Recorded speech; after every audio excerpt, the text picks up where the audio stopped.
So today I'm going to take you through a bit of a journey of understanding why limerence has so much to do with attachment trauma or attachment challenges in childhood, and why reparenting is the most efficient answer to get out of limerence and to be able to maybe work a relationship out that may have problems because of limerence itself. So in today's video, we're going to start by talking a little bit about what limerence is, if you're not as familiar. We're going to talk about some of the key differences between just your typical crush or infatuation versus actual limerence. And then we're going to talk about a couple of stories that represent, from clients, from different experiences that I've seen over the years that really represent why limerence is actually about childhood malnourishment and in what particular areas and how to do the work to heal exactly this.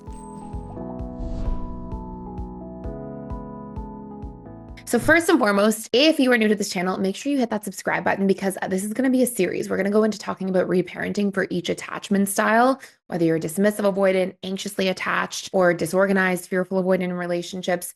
And we're going to break this down in a series this week. So make sure you hit that subscribe button so you don't miss any of it. So first and foremost, limerence is basically this intense romantic obsession with another person. And this term was originally coined by a psychologist named Dorothy Tennov in the 1970s. And basically, it's characterized by this really intense desire for emotional reciprocation in a relationship dynamic, living a lot in the fantasy world about the connection, and essentially a very cornerstone key feature of emotional dependency. And it's really different from love or a typical crush because it's more like an emotional addiction to somebody. And believe it or not, this emotional addiction to another person may not even have a basis of that person being interested in reciprocating. So that you could be in limerence with somebody who literally is not interested in you back. And there can be this really intense emotional addiction to that person, irrespective of that. There's a few key features here, and I just want to separate out like typical connection or infatuation versus actual limerence. So the first characterization of limerence or characteristic of limerence is there are intrusive thoughts about a person. Okay. So whether or not you want to focus and fixate on this person so much, there's generally intrusive thoughts to the point of it actually being a detriment to your life. So if you are infatuated with somebody or have a crush, you might have that little tiny euphoria of excitement if you see them or, reaching out to them or talking to them or in your interactions with them. But the intrusive thoughts with somebody who's in limerence is like you can't stop thinking about them to the point where you may be distracted in your job. You may come home from work and constantly check their social media or constantly kind of like study them, research them. And that may take away from your personal life's goals. It may negatively affect your friendships or relationships. Like there's this really intense sort of intrusiveness there that having limerence can actually impact your life, that having limerence can really have that impact on. Number two, there's generally this idealization of the person. In other words, this person, even though they're a human being with great characteristics and naturally some flaws or faults like any other person, when somebody's in a state of limerence, it's like you don't even see that person as having any flaws. They're basically flawless to you in your mind. And number three, you'll see this desperate craving for reciprocation. And sometimes because the limerence can be so strong, somebody can really justify just normal everyday interactions and sort of turn an everyday interaction into a sign that there's really something there. So for example, if you're walking by the object of limerence, right? If you're in limerence and you walk by this person and maybe that person works in your workplace and you see them and they look at you and they smile and they're just being polite and they kind of do that with everybody. To you, you might make that into like, oh, they for sure like me. They're definitely interested. That was like them trying to basically ask me out, but they got too nervous.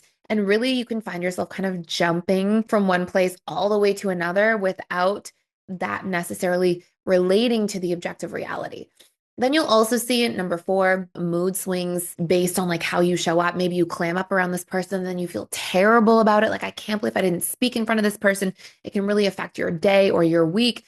You may have difficulty focusing on anything else. And generally, when you're in a place of limerence, you are actually connecting more to the fantasy of a person than you are to that person in the reality. In other words, you have more of these stories built out about like what you're going to do, what the relationship's going to look like, how they'll talk to you, all these different things.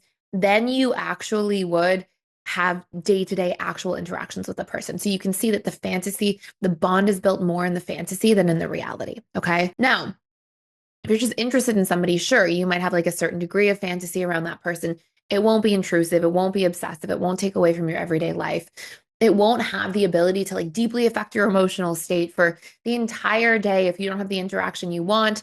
There's generally a sense of groundedness, calmness, and there's a lot of, built connection in reality versus fantasy if you're not in limerence. Okay. So these are really important things. Now, here's what I think is so important to really dive into is how limerence actually relates to childhood malnourishment. Okay. And malnourishment of what, you ask? Well, we're going to break that all down here right now. So first and foremost, I want to share a story with you about a client that I had. And I think this really articulates or gives a really good example of limerence. I'm going to give you a couple. So here's the first one. So I had a client once, we'll call this client Megan. Megan grew up in a household with a very successful father who was never really around. Like he would travel for weeks and weeks at a time, constantly had to go to Europe, and she lived in the United States. And he was traveling. And he was kind of a cold person too. Like when he was around, he wasn't super warm. He was like really fixated and preoccupied in his own work. And then she had a mother who was quite distant. Okay. So she had this lack of feeling the sense of connection. Megan also had 4 older siblings. Okay. So she was the last of 5 kids. All of these older siblings were busy doing their own thing, had a lot of their own life going on, at times had different struggles throughout their upbringing, which caused Megan to feel like a lot of that attention was just always on the other siblings. She always just felt the sense of being excluded and not really seen, not really noticed. She described herself as feeling invisible, like she kind of blends into the background. She was very quiet and shy as an adult. And Megan was in a 3, maybe 4-year relationship at the time. And she was coming to me to start working on like, okay, is this really the right relationship long term? Do we want to really invest in the future together? She was starting to kind of like try to understand herself a little bit more. Now, Megan was at work one day and a new coworker came in, and she had to work very closely with this new coworker. And this new coworker was very present. Okay. This new coworker was like, also, Megan was really good at her job, by the way. And Megan was in a position where when she was with this coworker constantly gave her compliments, talked about how good she was, really tried to learn from her, and essentially put her on this pedestal, but in a way that it wasn't like put her on this pedestal and, people please too much, but just like saw how great she was, saw all of her great characteristics and traits and talked about those things. I don't understand where they're coming from.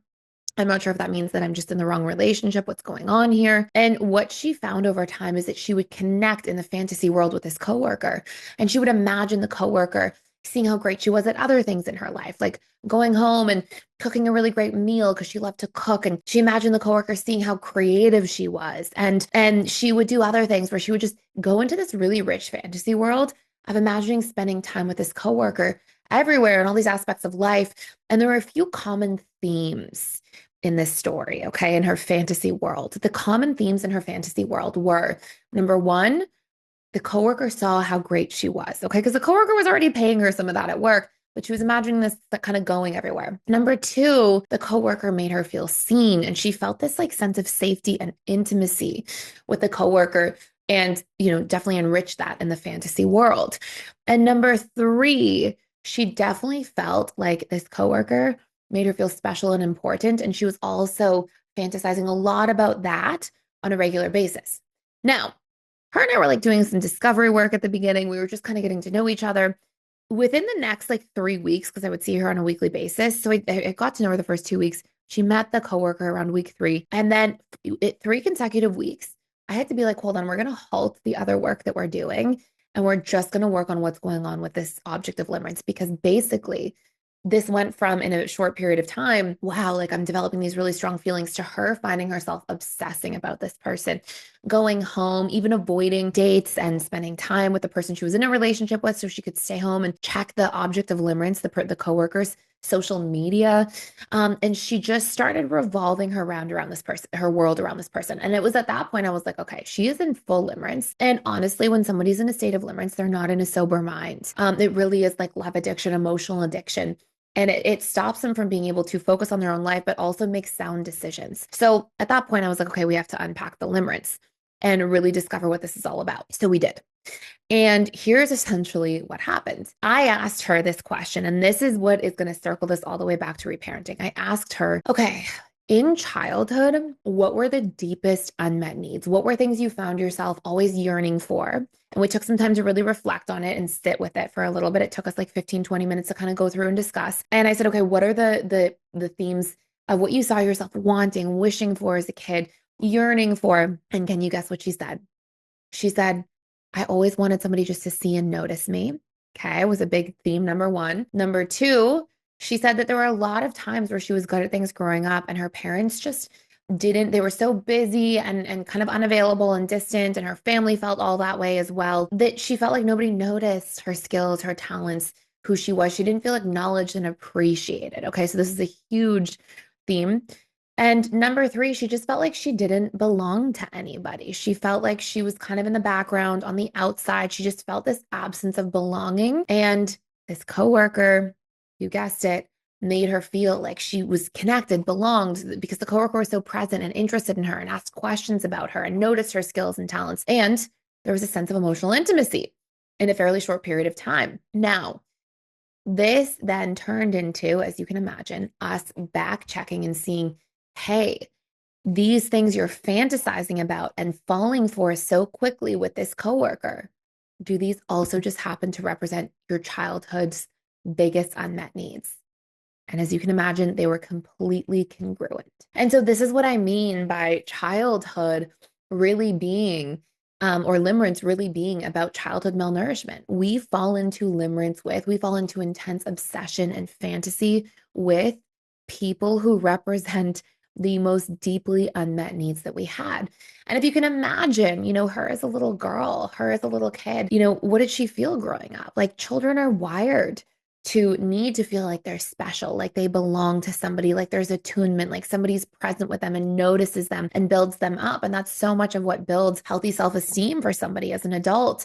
And so when this young girl was seeing an absence of that, and then grew up throughout her early and into her adult life, feeling like that. And then somebody comes along and gives that, which, by the way, her romantic partner wasn't really giving her.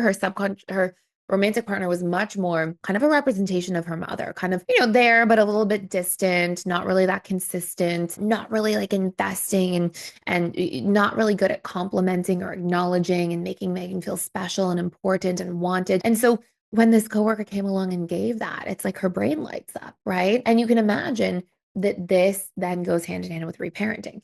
So what is reparenting? Okay. And this is, something I'm going to tell you about at a high level here. And then stay tuned for this series, because we're going to talk about reparenting per attachment style. By the way, before I tell you about reparenting and how this comes full circle and why this is literally so meaningful and impactful and will change the way you see limerence and feelings, I want to let you know, if you want some extra support with this, we have a full limerence course that you can check out that helps you repair limerence, overcome limerence, and know how to relate to somebody you're in limerence with. Because if you're in limerence with somebody, usually you clam up, or you're not yourself, or you people please too much, and you're basically laying the groundwork of causing that relationship to never work in the first place.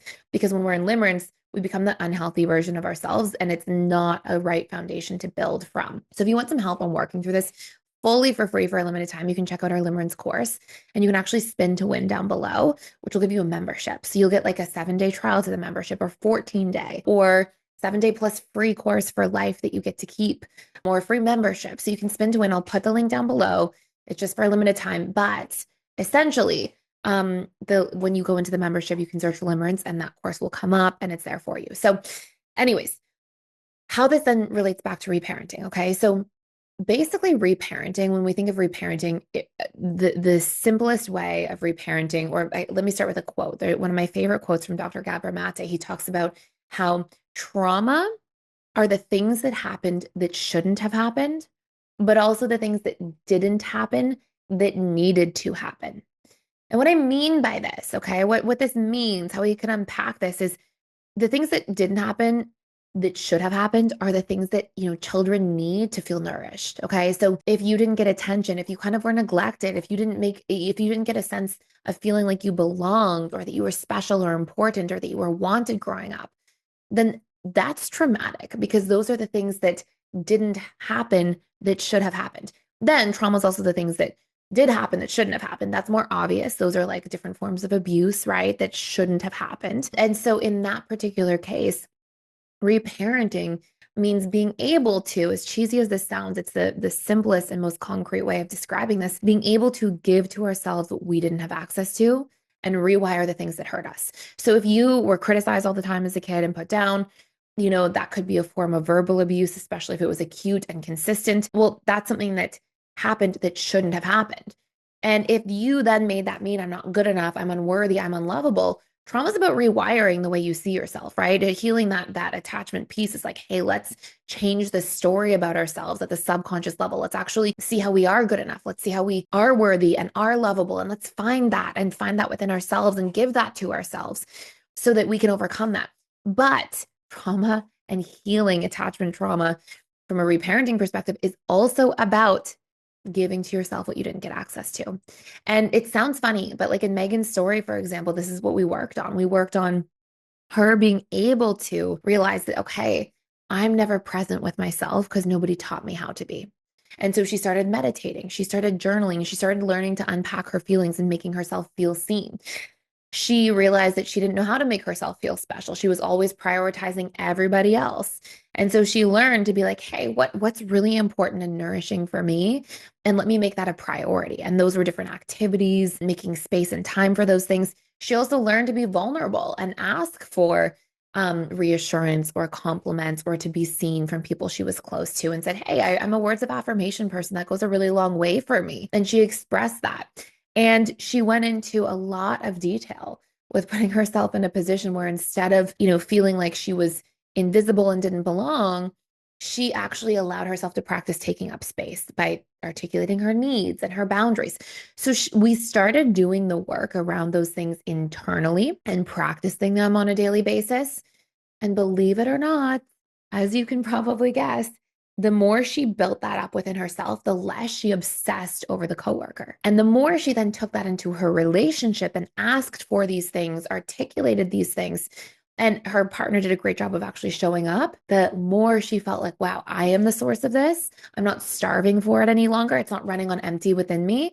The needs to feel seen and important and special. When she asked for words of affirmation in her relationship, when she literally said that, hey, I want more time where we're present with each other, when she did these things with herself, but then articulated them in her relationship, the relationship also improved dramatically.